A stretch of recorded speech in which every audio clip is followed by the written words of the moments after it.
Homilía para el domingo 11 después de Pentecostés. La epístola está tomada del apóstol San Pablo a los Corintios.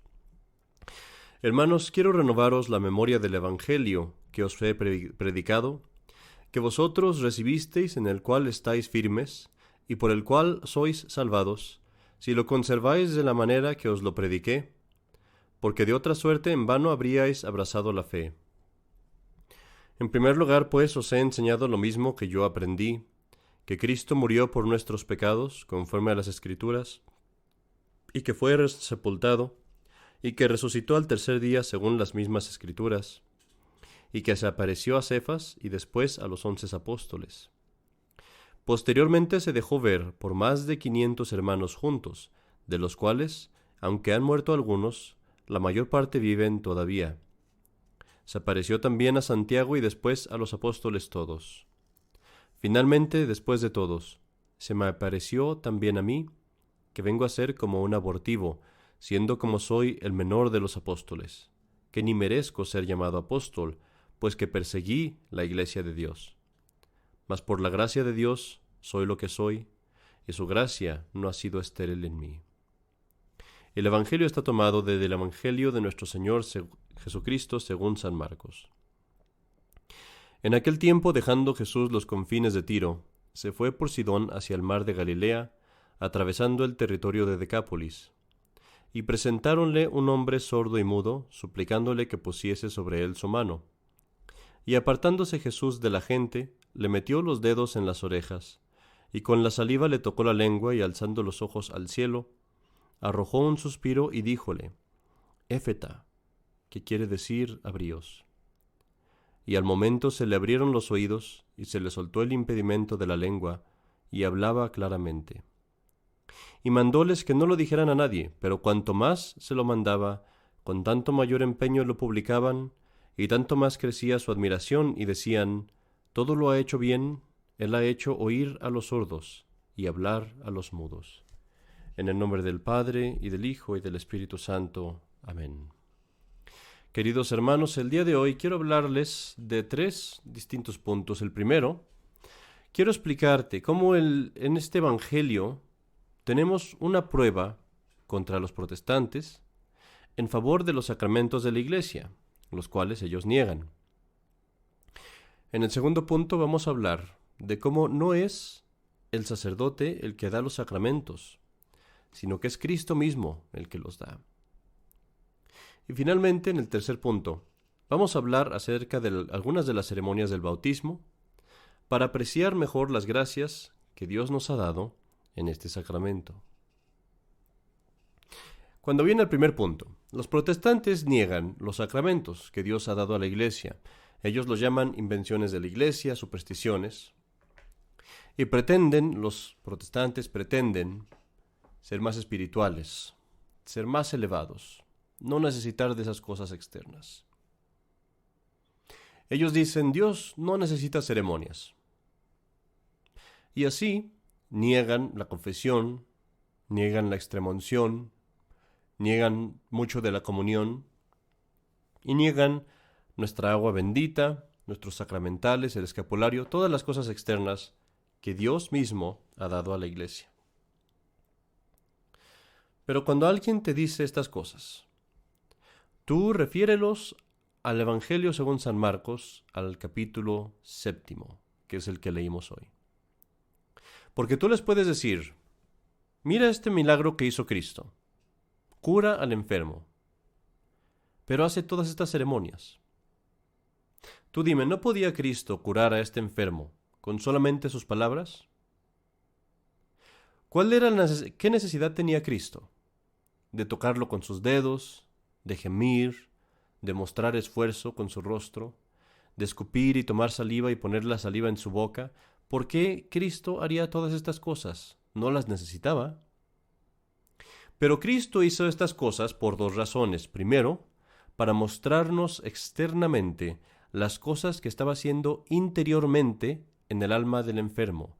Si Cristo no nos mostrara externamente todas estas cosas, no habríamos podido saber que de hecho Él tuvo que pagar con su esfuerzo la curación de este enfermo, con su esfuerzo de la cruz.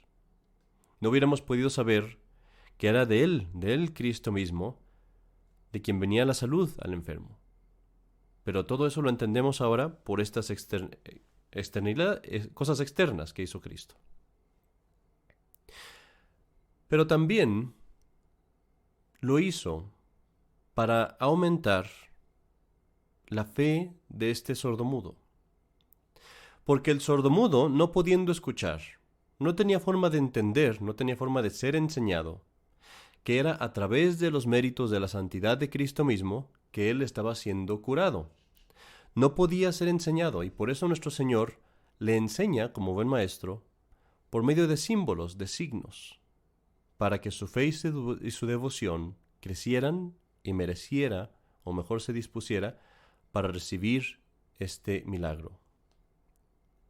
Por estas mismas razones es que Dios ha establecido ceremonias materiales, visibles, tangibles en su iglesia, para que cuando el sacerdote hace estas ceremonias, que Dios nos dé gracia, que Dios nos perdone nuestros pecados, que incluso sane nuestros cuerpos, pero que todas estas ceremonias nos sirvan para crecer en nuestra fe y devoción, y también para que todos los que están a nuestro alrededor vean, por medio de esas ceremonias externas, las cosas que interiormente está obrando Cristo en mi alma. Así ves, querido hermano, ¿cómo puedes responderle a un protestante cuando te dice que las ceremonias de la iglesia son superfluas o que son simplemente una creación humana? Es una mentira de ellos. Estas ceremonias fueron hechas por Dios. Pero no solamente eso. También estas ceremonias son realizadas en el mismo momento por Cristo mismo. Y este es nuestro segundo punto, y es un punto muy importante. Porque muchas veces escuchas a los protestantes decir, yo no le confieso mis pecados al hombre, yo se los confieso a Dios. Cuando escuches estas cosas, diles, porque es la verdad, diles, yo también. Ellos te dicen, yo no le confieso mis pecados a los hombres, sino a Dios. Diles, yo tampoco confieso mis pecados a los hombres, sino a Dios mismo, es más, a Jesucristo mismo, en el sacramento de la confesión. Porque, mi querido hermano, cuando un sacerdote te da un sacramento, no es el sacerdote el que te lo da, es Jesucristo mismo. La persona que bautiza a tus bebés, a tus niños, no es el padre Cepeda, no es el padre fulano de tal, es Cristo mismo. La persona que te confirmó no es el obispo Pivaronas o el obispo X o Z, es Cristo mismo. La persona que perdona tus pecados y que los escucha en la confesión no soy yo, es Cristo mismo. Siempre y cuando el sacerdote sea válido y el sacramento se haga como la Iglesia manda, es Cristo mismo, Jesucristo mismo, quien te da el sacramento. Si esto no fuera así, tendrías grandes problemas, porque imagínate si las gracias que recibes en el bautismo dependieran de la santidad del sacerdote. ¿Cómo sabrías cuál es el sacerdote más santo? ¿Cómo sabrías si recibiste las gracias o no? Imagínate si el perdón de tus pecados dependiera de la devoción del Padre. ¿Cómo podrías tener certeza de que fuiste perdonado? ¿Qué tal si sus oraciones no son gratas a Dios? ¿Qué tal si Él no está cercano a Dios? ¿Qué tal si Él es un pecador peor que tú? ¿Cómo vas a saber si tus pecados fueron perdonados? Pero no es así. Es Cristo mismo quien te da el sacramento y es por eso que tienes absoluta certeza de recibir todo lo que debes recibir en ese sacramento. Ahora, hermanos, antes de que continúe en mi tercer punto, quiero contarte la historia de un judío que se convirtió y recibió el bautismo. Su nombre era Hermann Cohen y él era un discípulo de un pianista muy famoso que quizás hayas escuchado, se llamaba Franz Liszt.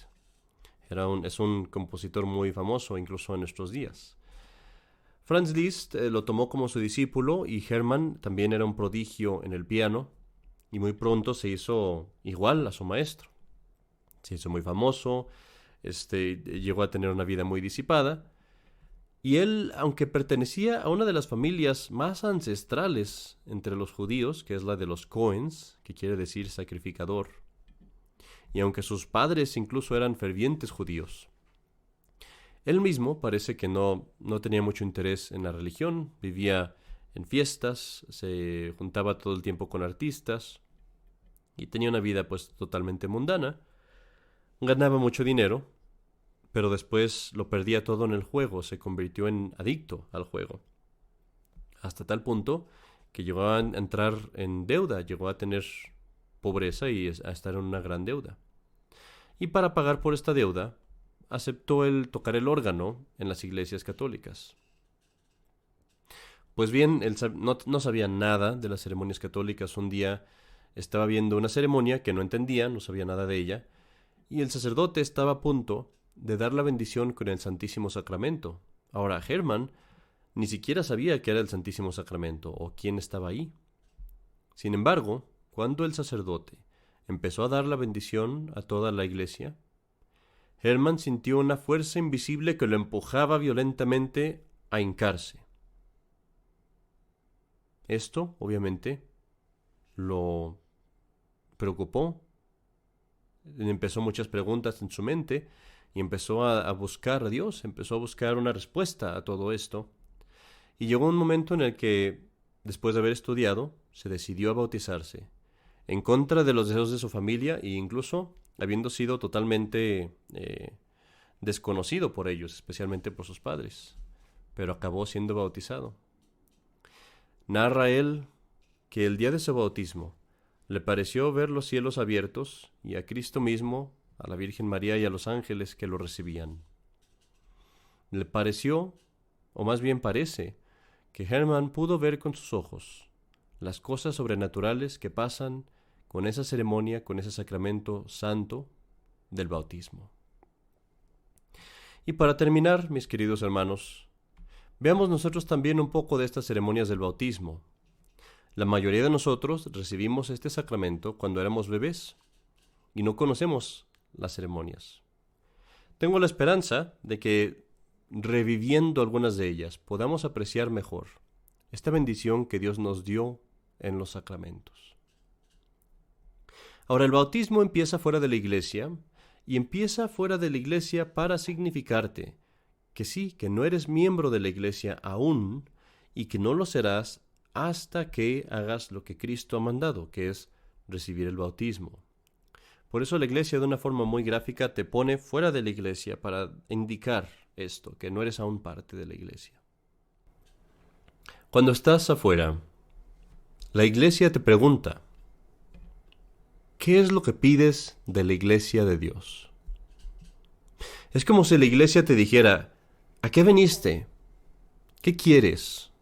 ¿Qué quieres de aquí? Y mis queridos hermanos, si yo te preguntara esto ahorita, ¿qué me responderías? Si yo te pregunto, ¿qué es lo que pides de la iglesia de Dios? ¿Qué me respondes? ¿Sacramentos? ¿Prosperidad? ¿La misa? ¿Poder escuchar un coro, incienso? ¿Ver iglesias hermosas, estatuas bonitas? ¿Qué es lo que pides de la iglesia de Dios? ¿A qué viniste? Y escucha la respuesta que diste cuando se te preguntó. ¿Qué es lo que pides de la iglesia de Dios? Y tú dijiste, fe. Fe. Pido la verdad, la revelación, la doctrina. Fe. Qué importante, qué significante es esto en nuestros días, en nuestro tiempo. Porque tú puedes ir a muchas otras iglesias y ver allí coros, incienso, en algunas prosperidad económica. Quizás en algunas verás también los sacramentos. Pero pregúntate, ¿qué es lo que tú preguntaste? ¿Qué es lo que pediste de la iglesia? ¿Qué es lo que dijiste era lo más precioso? ¿Aquello por lo que venías? ¿Para qué veniste? Fe. Acuérdate de esto cuando hablando con aquellos que atienden con otros grupos tradicionales, entre comillas, que ellos saben no tienen la fe completa, pero tal vez tienen alguna cosa. Van allí, tal vez por las escuelas, por los grupos, por los sacramentos, por las amistades. Acuérdate tú y recuérdales a ellos que cuando fuiste bautizado no pediste ninguna de estas cosas. Lo único que pediste fue la fe, porque la fe viva con caridad, tiene todo lo necesario. Pero después la iglesia te preguntó más, te dijo, ¿por qué? ¿Por qué pides la fe? ¿Qué te da la fe?, preguntó la iglesia. Como si dijera, ¿por qué dices esto?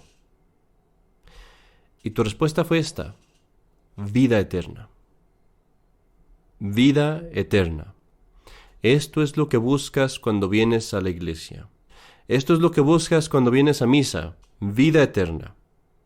Esto es lo que buscas cuando vas a confesarte, vida eterna. Cuando vas a comulgar, vas allí para recibir vida eterna.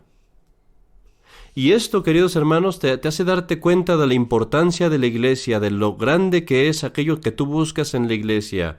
El gran premio que recibes no es nada más una costumbre, no es nada más para no irte al infierno, no es nada más por seguir a tu familia. Estás buscando y obteniendo vida eterna. Y así, queridos hermanos, las ceremonias continúan.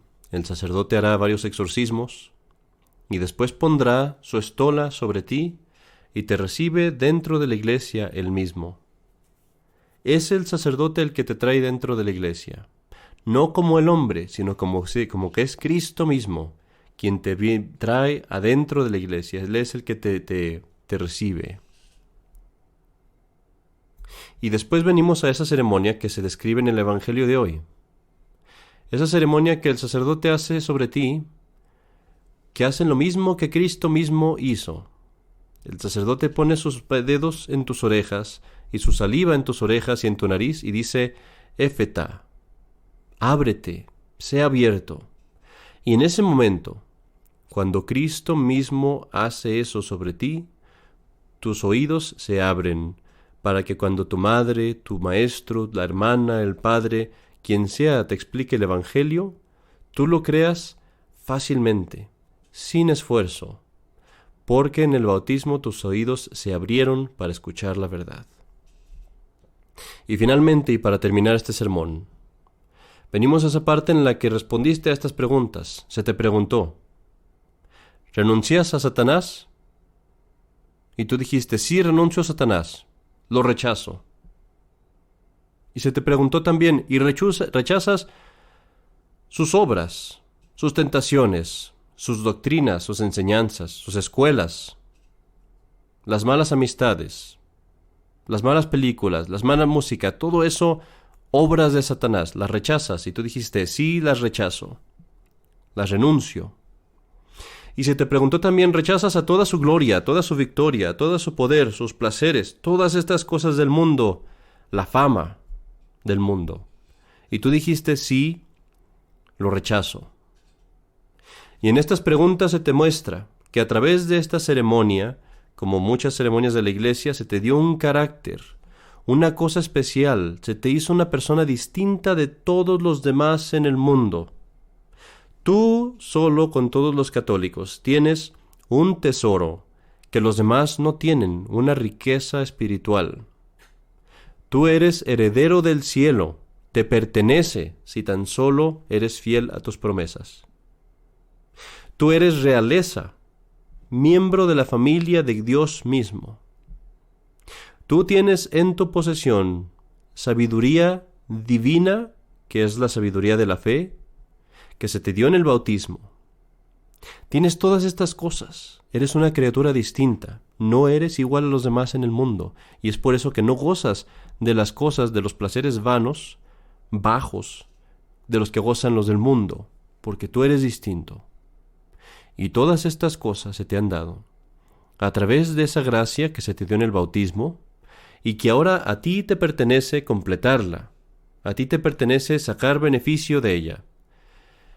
Estemos, queridos hermanos, agradecidos por los sacramentos de la Iglesia. Usémoslos lo más frecuentemente que nos sea posible. Nunca dejemos de ir a los sacramentos de la Iglesia, para que así nosotros también, como San Pablo, podamos decir, en mí la gracia de Dios no ha sido en vano. En el nombre del Padre, y del Hijo, y del Espíritu Santo. Amén.